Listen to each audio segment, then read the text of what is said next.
नमस्कार, यो हो न्यूज या टुडे। म शान्ति गिरी।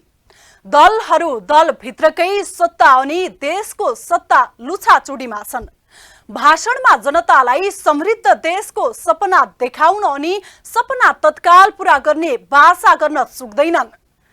तर बाचा पूरा गर्ने ठाउँमा पुग्दा बाचा बिर्सिएको जस्तो देखिन्छ। दलहरूले जनतालाई कैयौं समृद्धिका योजना सुनाएका छन् अनि पूरा गर्ने प्रतिबद्धता जनाएका पनि छन्। तर प्रतिबद्धताको समय सीमा पूरा भएको वर्षौं बितिसक्दा पनि देखाइएका योजनाका सपना पूरा हुन सक्दैनन्। त्यस्तै एउटा योजना हो काठमाडौँलाई तराईसँग जोड्ने फास्ट ट्र्याक। तराई मधेस द्रुत मार्ग अर्थात् फास्ट ट्र्याक यदि समयमै काम भएको हुन्थ्यो भने अहिले बनिसकेको हुन्थ्यो। स्वदेशी तथा विदेशी विभिन्न कम्पनीहरूले काम पूरा गर्ने प्रतिबद्धता नदेखाएपछि 4 वर्ष पहिले फास्ट ट्र्याक निर्माणको ठेक्का नेपाली सेनालाई दिएको थियो। काम पूरा गर्नुपर्ने अवधि थियो 4 वर्ष नै। तर बीचमा कोभिडको महामारीले काम हुन नसकेको पक्कै हो। तर पनि 4 वर्षमा सक्नुपर्ने आयोजना 4 वर्ष भइसक्दा जम्मा 17% पनि बनि नसक्नुलाई के भन्ने। नेपाली सेनाले जिम्मा पाएको तराई मधेस द्रुत मार्ग निर्माण कार्यको भौतिक प्रगति सन्तोषजनक देखिएको छैन। नेपाली सेनाको व्यवस्थापनमा निर्माणाधीन फास्ट ट्र्याकको भौतिक प्रगति हालसम्म 16.183 मात्रै पुगेको छ। यस वर्षको अन्त्यसम्म 5.10% वृद्धि हासिल गर्दै कुल 21.20% वार्षिक प्रगति हासिल गर्ने नेपाली सेनाको लक्ष्य छ। हाल महादेवटार र धेद्रे स्थित सडक खण्डमा सुरुङ खण्ड निर्माणको काम धमाधम भइरहेको छ। क्याम्प साइट स्थापना गर्ने, सर्वे गर्ने, जियो प्यासिकल, जियो टेक्निकल इन्भेस्टिगेसन तथा डिजाइन गर्ने काम भइरहेको छ। डिजाइनको काम पश्चात निर्माण कार्यले गति लिने नेपाली सेनाको आश्वासन छ। नेपाली सेनाले निजगढदेखि राजदम्मासम्मको काम 22.5 किलोमिटर सडक खण्डलाई विभिन्न प्याकेजमा विभाजन गरेर बोलपत्र आह्वान गरिएको छ। नेपाली सेनाको व्यवस्थापनमा निर्माणाधीन काठमाडौँ तराई मधेस द्रुत मार्गको अहिलेसम्मको भौतिक प्रगति विवरण 16.183 कुल प्रगति विवरण रहेको छ र यसलाई यो वर्षको अन्त्यसम्ममा 5.10% वृद्धि हासिल गरिकन कुल 21.20% वार्षिक यो प्रगति विवरण वार्षिक प्रगति हासिल गर्ने हाम्रो लक्ष्य रहेको छ। अहिले भइरहेको मुख्य कार्यहरूमध्येमा सबैभन्दा मुख्य सुरुङ मार्गको जुन गत वर्ष त्यसको हामीले बोलपत्र आह्वान गरिकन सम्झौता गरेर कार्य भइरहेको छ। यस सम्बन्धमा महादेवटार र धेद्रे लेन डाँडा दुई सडक खण्डको सुरुङ खण्डको कार्यहरू अहिले यो दुईवटा जुन कम्पनीसँग हामीले सम्झौता गरेका थियौँ उनीहरू आएर क्याम्प साइट स्थापना गर्ने, सर्वेको काम गर्ने, जियो फिजिकल र जियो टेक्निकल इन्भेस्टिगेसनको लागि बोरहोल ड्रिलिङ गर्ने र मुख्य रूपमा प्रिलिमिनरी डिजाइनको कार्य गर्ने कामहरू गरिरहेका छन्। र उहाँहरूले यो प्रिलिमिनरीको डिजाइनको जुन काम समाप्त गरिसकेपछि एक्चुअल कन्स्ट्रक्सन अर्थात् वास्तविक कन्स्ट्रक्सनको कार्य यही आर्थिक वर्षमा सुरु हुनेछ। त्यसै गरिकन निजगढदेखि राजदमारसम्मको 22.5 किलोमिटर सडक खण्डमा लाई 3वटा प्याकेजमा विभाजन गरिकन तिनीहरूको पनि बोलपत्र आह्वान भइसकेको छ र यसमा सबै प्रकारका विशेष पुलहरू, सबै प्रकारका साधारण पुलहरू र सबै एक्सप्रेसवेको सडक खण्डहरू लगायत स्लोप स्टेबिलाइजेसन लगायतका सबै विषयहरू यसमा कम्प्रिहेन्सिभ प्याकेजको रूपमा पर्दछ।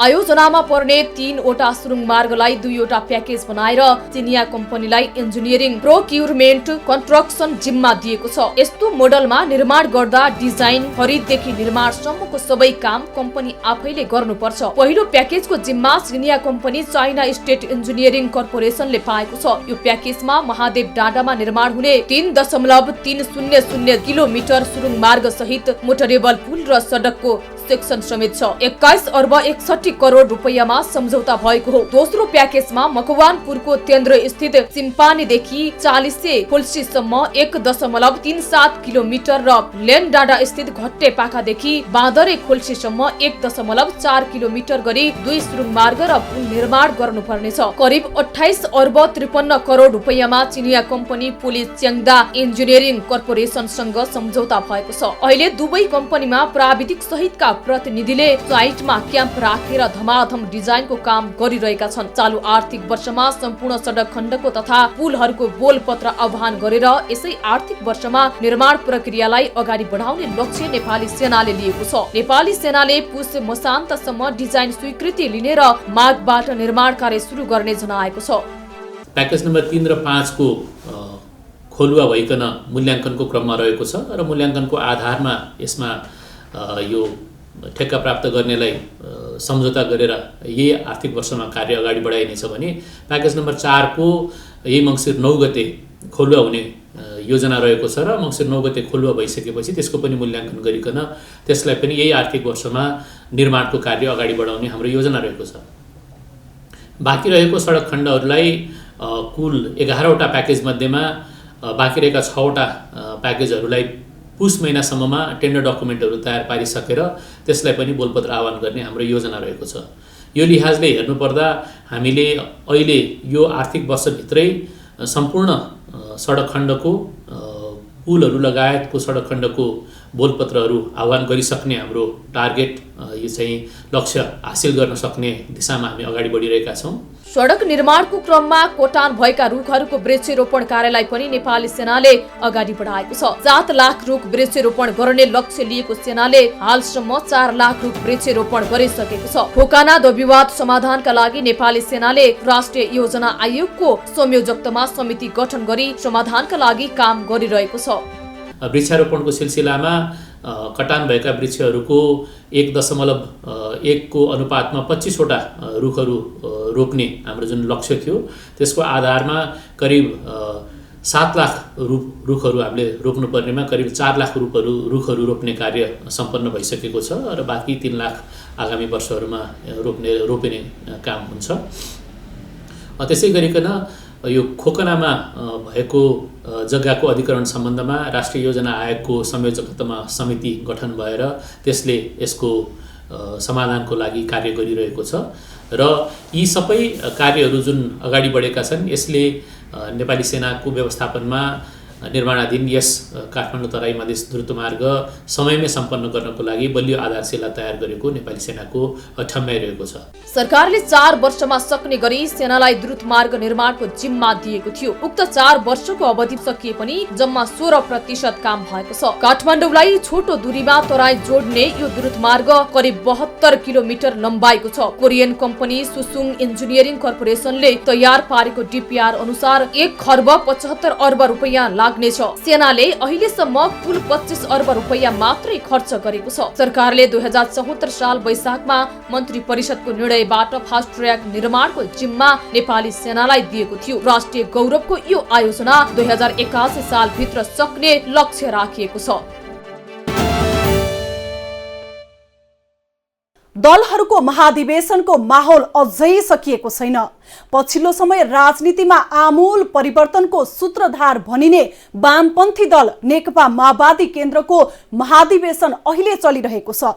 तर दलहरू जति नै वामपन्थी हुन् या दक्षिणपन्थी, महिला सहभागिताको सवालमा भने समान देखिन्छन्।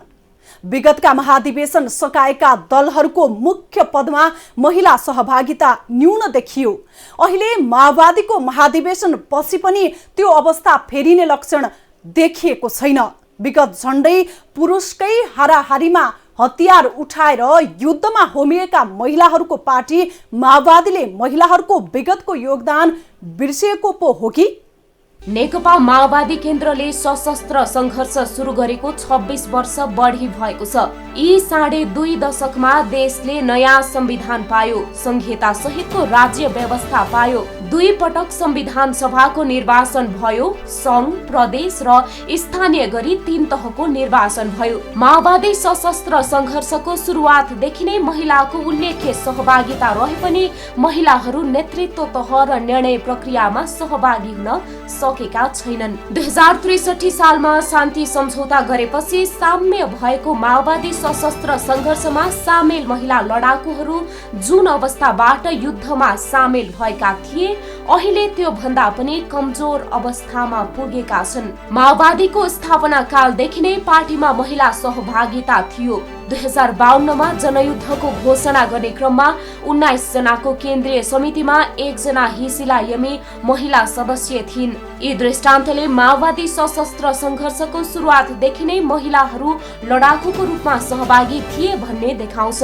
जनयुद्धताका अग्र पंक्तिमा रहेर लडेका केही सीमित महिला नेत्री बाहेक अन्य महिलाको स्थिति के छ, उनीहरू कहाँ छन्, कस्तो अवस्थामा छन्, स्वयं पार्टीलाई नै थाहै छैन। कुनै बेला माओवादी पार्टीको उच्च तहमा पुगेकी हिसिला यमी अहिले राजनीतिमा खासै सक्रिय छैनन्। हिजो आज उनको नाम सुनिनै छोडेको छ। माओवादी परित्याग गरी यमी जनता समाजवादी पार्टीमा संलग्न छिन्। माओवादी जनयुद्धताका महत्वपूर्ण योगदान पुर्याएकी पम्फा भुसाललाई भने पार्टीले न्याय नै गरेको छ। हाल उनी गठबन्धनको सरकारमा नेकपा माओवादी केन्द्रको प्रतिनिधित्व गर्दै ऊर्जा मन्त्रालयको जिम्मेवारी सम्हालिरहेकी छन्। आफ्नो परिवारबाट राजनीतिमा होमिने भुसाल एक्लो महिला हुन्। भुसाल कुनै पनि राजनैतिक दलको पहिलो महिला अध्यक्ष हुन्। उनी 2051 सालमा छोटो समयका लागि तत्कालीन संयुक्त जनमोर्चाको अध्यक्ष भएकी थिइन्। आफू नेतृत्वमा पुग्नकै लागि राजनीतिमा होमिएको बताउने भुसाल प्रचण्ड अध्यक्ष हुँदासम्म माओवादी केन्द्रको नेतृत्व दावी नगर्ने र त्यसपछि नछाड्ने अभिव्यक्ति दिने गरेकी छिन्। माओवादी जनयुद्धले जन्माएकी महिला नेत्री ओन्सरी घरती नेपालकी पहिलो महिला सभामुख हुन्। उनले उपसभामुख पदमा रहेको कार्य गरिसकेकी छन्। माओवादी जनयुद्धको क्रममा पूर्वी नेपाल र राजधानी वरपरका काभ्री, रामेछापमा बिताएकी घरती मगर जनमुक्ति सेनामा केही समय काम गरेकी थिइन्। जनयुद्धको थालनी दिन होलेरी चौकी आक्रमणमा सहभागी 2 महिलामा उनी पनि एक थिइन्। 2046 सालदेखि राजनीतिमा होमिएकी घरती मगर माओवादीले गठन गरेको पहिलो सुरक्षा दलमा रोल्पाका 4 जना महिला मध्ये एक हुन्। कुनै समय पहिलो महिला सभामुख भएकी घरती हाल सांसदमै सीमित छिन्। यस्तै जनयुद्धले जन्माएकी माओवादीकी अर्की नेत्री उमा भुजेल तत्कालीन माओवादी जनयुद्धताका गोर्खा जेल तोड्ने महिलाहरूको कमान्डर हुन्। जनयुद्धका क्रममा लामो समय सैन्य जीवन बिताएकी भुजेल 1 वर्ष जेल जीवन बिताएकी थिइन्। उनकै नेतृत्वमा 2057 चैत 17 गते महिलाहरूले जेल तोडेका थिए। माओवादीको नेतृत्व मन नपराएर हाल उनी माओवादी केन्द्र परित्याग गरी नेकपा विप्लवमा आबद्ध छिन्। यस्तै जनयुद्धताका महत्वपूर्ण भूमिका निर्वाह गरेकी सत्या पहाडीको व्यथा पनि उस्तै छ।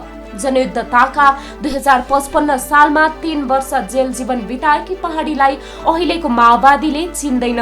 उनी पनि गुपचुप अवस्थामा छिन्। कक्षा 7 पढ्दादेखि नै विद्यार्थी संगठनबाट राजनीति थालेकी सत्याले 2049 सालमा माओवादीको पार्टी सदस्यता लिएकी हुन्। 2052 सालदेखि भूमिगत जीवन सुरु गरेकी पहाडीले पार्टीप्रति गरेको त्याग र समर्पणलाई चिन्न नसक्दा आज उनी ओझेलमा परेकी छन्। माओवादीका प्रभावशाली नेता शक्तिबहादुर बस्नेतकी धर्मपत्नी भएकै कारण पार्टीमा अलिअलि उनको कदर हुने गरे पनि जिम्मेवारीबाट भने टाढै राखिएको छ। माओवादी सशस्त्र संघर्षमा सामेल महिला कतिसम्म साहसी थिए भने 2057 सालमा गोर्खा सदरमुकाम कारागारमा बन्दी बनाइएका 6 जना जेलभित्रबाट सुरुङ खनेर बाहिरिएको घटनाले प्रष्ट पार्छ।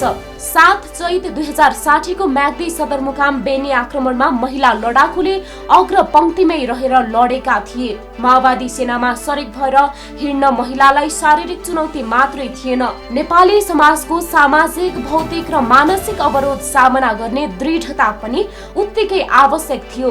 खास गरी महिनावारी र गर्भवती हुँदा पनि उनीहरूलाई विशेष सुविधा थिएन। महिला सेनाहरू गर्भवती हुँदा युद्धमा भाग लिन बाध्य भएका उदाहरण छन्। शारीरिक कारणले मात्र होइन, पुरुष प्रधान सोचले पनि युद्धमा महिलामाथि विभेद भएका तथ्य भेटिन्छन्। पार्टीलाई आजको स्थानसम्म पुर्याउनका लागि जनयुद्धताका योगदान पुर्याएका महिलाहरूको उचित कदर र सम्मान गर्नु पार्टीको दायित्व हो। 2 दिनमा अब नयाँ वर्ष 2022 आइपुग्दैछ। तर विगत 2 वर्षदेखि विश्वलाई हायल कायल बनाएको कोरोना महामारी अझै सकिने संकेत देखिएको छैन। महामारी नयाँ नाम धारणा गर्दै जरा गाडेर बसेको छ। पछिल्लो संक्रमण ओमिक्रोन निकै संक्रामक मानिए पनि त्यसले विगतको जस्तो शारीरिक असर गरेको पाइएको छैन। तर छिमेकी मुलुक भारतमा व्यापक रूपमा फैलिन थालिएको ओमिक्रोन भेरिएन्टसँग जुध्न हाम्रो देश पूर्ण रूपमा तयार छ त? के कस्तो छ त तयारी? ओमिक्रोन कसरी रोक्ने? कोरोनाको नयाँ भेरिएन्ट ओमिक्रोनको त्रास सर्वत्र बढ्दो अवस्थामा छ। छिमेकी राष्ट्र भारतमा कोभिडको नयाँ भेरिएन्ट ओमिक्रोनबाट संक्रमित हुनेको संख्या 961 पुग्यो। बुधबार भारतमा 13,154 जनामा कोरोना संक्रमण पुष्टि भएको हो। मंगलबार भारतमा 9,195 जनामा संक्रमण देखिएको थियो। यो अघिल्लो दिनको तुलनामा 44% बढी हो। सोमबार भारतमा 6,358 जनामा कोरोना संक्रमण भएको थियो। कोरोना संक्रमणसँगै भारतमा ओमिक्रोन भेरिएन्टको संक्रमण पनि फैलिँदै गएको छ। राजधानी दिल्ली र अर्को प्रमुख शहर मुम्बईमा ओमिक्रोनको संक्रमण तीव्र भइरहेको छ। अहिले भारतभरि 961 जनामा ओमिक्रोनको संक्रमण देखिएको छ भने ती मध्ये दिल्लीमा 263 र मुम्बईमा 252 जना संक्रमित पुगेका छन्। गत मेमा भारतमा एकै दिन कोरोनाका 4,14,000 संक्रमित थपिएका थिए। त्यति बेला भारतमा डेल्टा भेरिएन्टको संक्रमण थियो। डेल्टा भेरिएन्ट भारतमै पहिलो पटक पत्ता लागेको थियो। त्यो दर घट्दै गएर डिसेम्बर 20 मा 5,326 पुगेको थियो। त्यसपछि भारतमा फेरि संक्रमण बढ्न थालेको हो। संक्रमण बढेपछि दिल्ली र महाराष्ट्रका अधिकारीहरूले सार्वजनिक कार्यक्रममा प्रतिबन्ध लगाएका छन्। दक्षिण अफ्रिकामा नोभेम्बरमा पहिलो पटक देखिएको यो भेरिएन्ट अहिले भारतका 21 राज्यमा फैलिसकेको छ। दिल्ली र महाराष्ट्रमा संक्रमित बढी छन्। भारत नेपालसँग सिमाना जोडिएको मुलुक भएकाले नेपालमा सहजै संक्रमण फैलन सक्छ। तर रोक्न तयारी चुस्त बनाइएको छैन। अहिले अब कोरोनाको जुन संख्यात्मक हिसाबले चाहिँ कम भएकै हो। यो खास गरी चाहिँ दोस्रो लहरको हामी अलिकति शिथिल अवस्थामा पुगेको छौँ। यो पक्कै पनि अस्वाभाविक लाग्दैन, किन भन्दाखेरि कुनै पनि यो जुन लहर छ त्यो उतार चढाव हुन्छ र उत्कर्षमा पुगेपछि यो पक्कै पनि ओर्लिने नै थियो।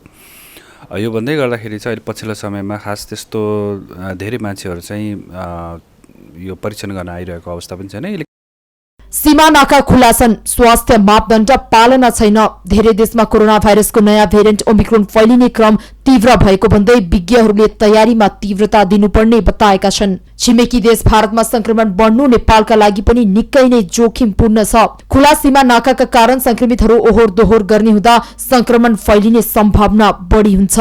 नेपालमा पनि 3 जनामा ओमिक्रोन भेरिएन्ट पुष्टि भइसकेको छ। डिसेम्बर पहिलो साता नेपालमा 2 जनामा ओमिक्रोन भेटिएको थियो। तेस्रो साता गरिएको अर्को जिनोम सिक्वेन्सिङमा थप 1 जनामा ओमिक्रोन भेरिएन्ट पुष्टि भएको छ। उता फ्रान्समा युरोपकै हालसम्मकै सर्वाधिक उच्च 1,80,000 नयाँ दैनिक कोभिड-19 संक्रमण पुष्टि भएको छ। युरोपका सबै देशले ओमिक्रोन भेरिएन्ट नियन्त्रण गर्न संघर्ष गरिरहेका छन्। इटली, ग्रीस, पोर्चुगल र बेलायत सबैमा कीर्तिमानी संख्यामा संक्रमणहरू पुष्टि भएका छन्। विश्व स्वास्थ्य संगठनले युरोपमा बढ्दो संक्रमणले स्वास्थ्य प्रणालीमा थेग्नै नसक्ने किसिमको चाप उत्पन्न गराउन सक्ने चेतावनी दिएको छ। उत्कर्षमा पुगेपछि यो तल झर्छ।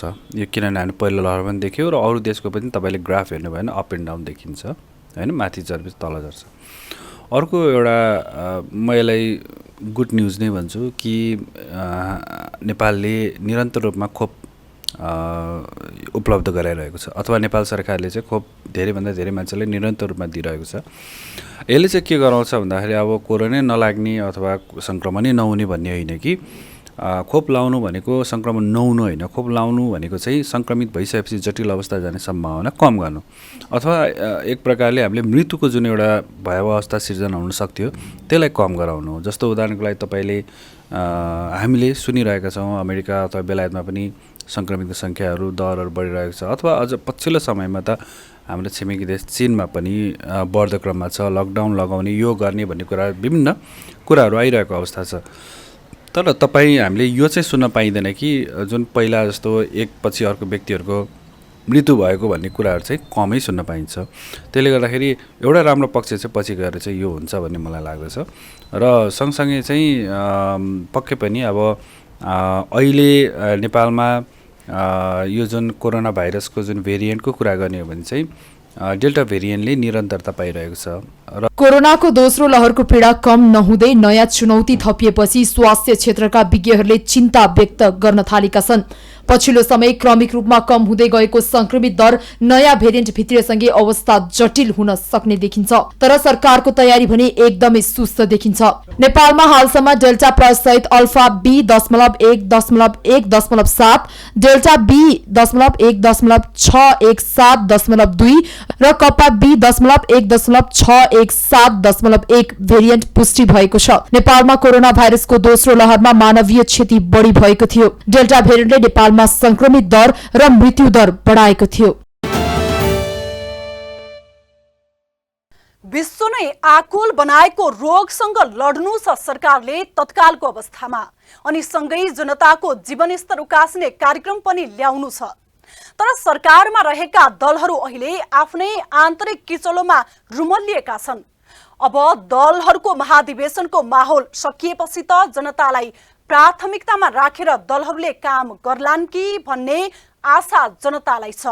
नभए त उही नियति जुन जोगी आए पनि कानै चिरेका। हस्त न्युज एट टुडे यति नै। हामी सबैलाई बिदा दिनुहोस्। नमस्कार।